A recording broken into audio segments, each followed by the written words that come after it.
नाना विधै रूपाय रूपकारिण्यनुपकारिणः पुंसः गुणवत्य गुणस्य सत्स्तस्य अर्थम पार्थकम चरति।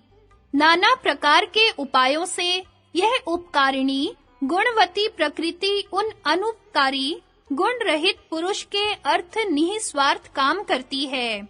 टिप्पणी व्यास भाष्य का भाषानुवाद सूत्र 21 दृश्य रूप पुरुष के कर्म और फल के भोगार्थ दृश्य है।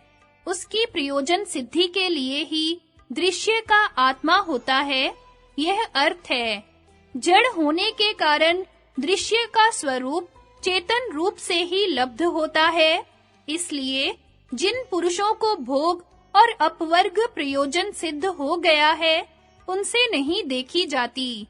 अब प्रश्न होता है, क्या स्वरूप के हान से इस दृश्य का नाश हो जाता है? उत्तर, नाश नहीं होता। भोज वृत्ति भाषार्थ।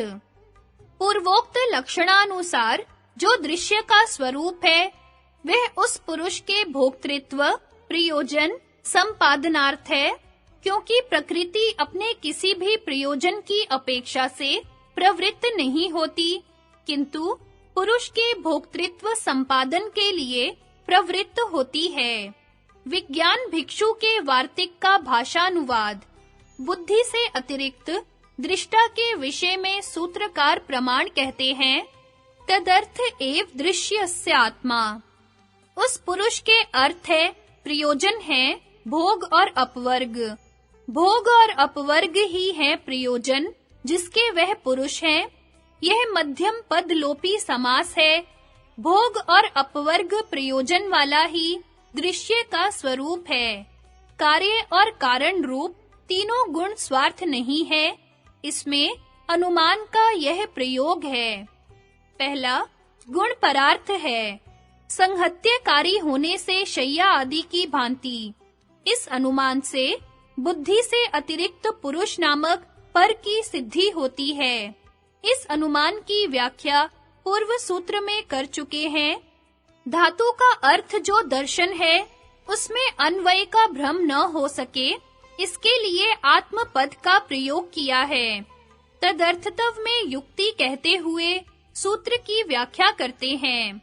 दृशि रूपस्येति, क्योंकि दृशि रूप पुरुष का जो कर्म के सदृश कर्म दर्शन, उस दर्शन की विषयता को प्राप्त हुई वस्तु दृश्य होती है, और दर्शन सब वस्तुओं का प्रयोजन है, यह बात सर्वसम्मत है। उसी के लिए गुणों का स्वरूप है। जो वस्तु पर प्रयोजन के लिए हुआ करती है, वह पर प्रयोजन के बिना एक क्षण भी नहीं ठहर सकती। नित्य या अनित्य प्रयोजन के बिना किसी भी परार्थ वस्तु की स्थिति न दिखने से वह पुरुषार्थ की सिद्धि का कारण है। संगति, क्या एक पुरुष के प्रयोजन को साधकर यह दृश्य नष्ट हो जाता है? नहीं, क्योंकि कृतार्थ प्रति नष्टम पै नष्टम तदन्य साधारणत्वात्। शब्दार्थ, कृतार्थम प्रति नष्टम अपि, जिसका प्रयोजन सिद्ध हो गया है, उसके लिए नष्ट हुआ भी अनष्टम बराबर नष्ट नहीं होता। तद अन्य साधारणत्वात् बराबर, क्योंकि वह दूसरों की साझा वस्तु है।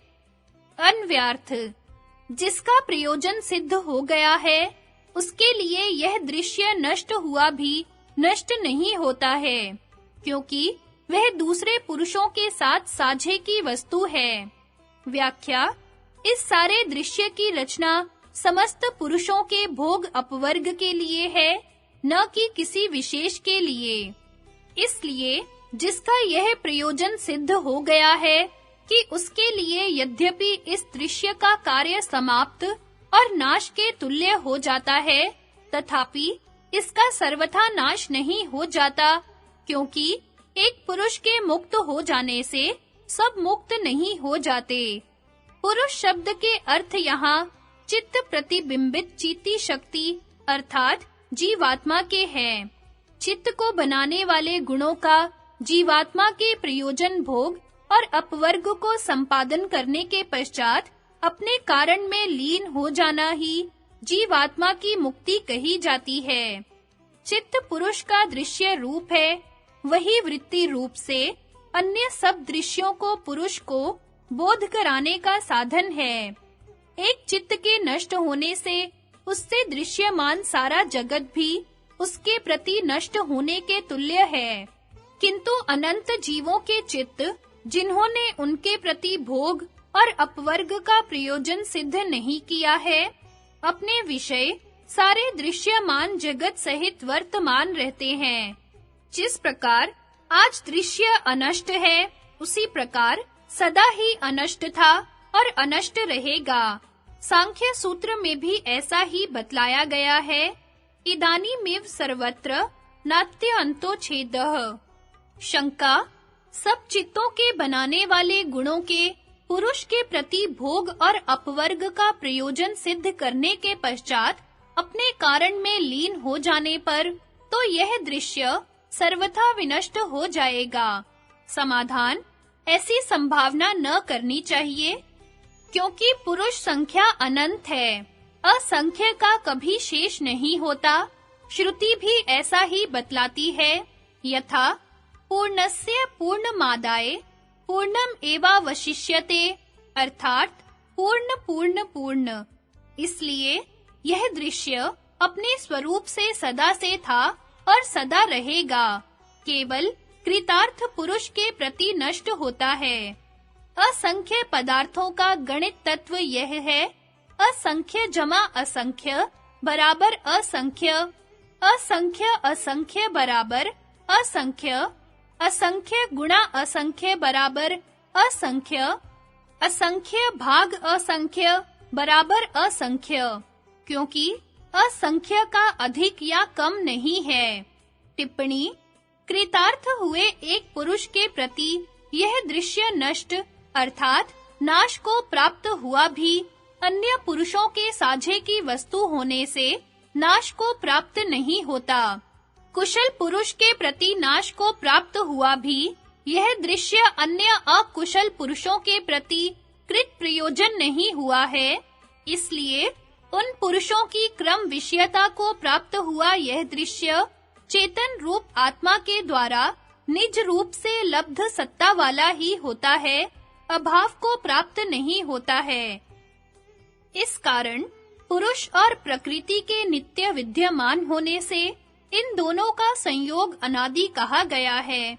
ऐसा ही पंचशिखाचार्य ने कहा है, धर्मिणा मनादि संयोग अधर्म मात्राणाम पयन आदि संयोगः, अर्थात गुणों के संयोग के अनादि होने से धर्मभूत महत् तत्व आदि का संयोग भी अनादि है।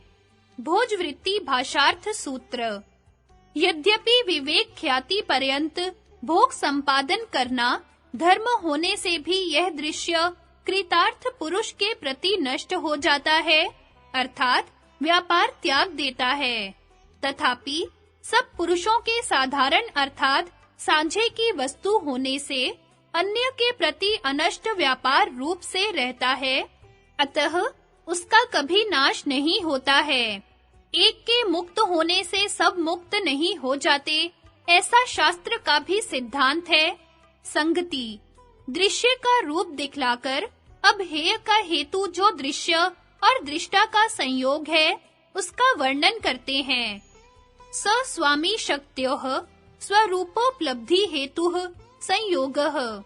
शब्दार्थ, स स्वामी शक्त्योः बराबर स्वशक्ति और स्वामी शक्ति संज्ञक, स्वरूप उपलब्धि हेतुः बराबर स्वरूप की उपलब्धि का जो कारण है, संयोगः बराबर वह संयोग है।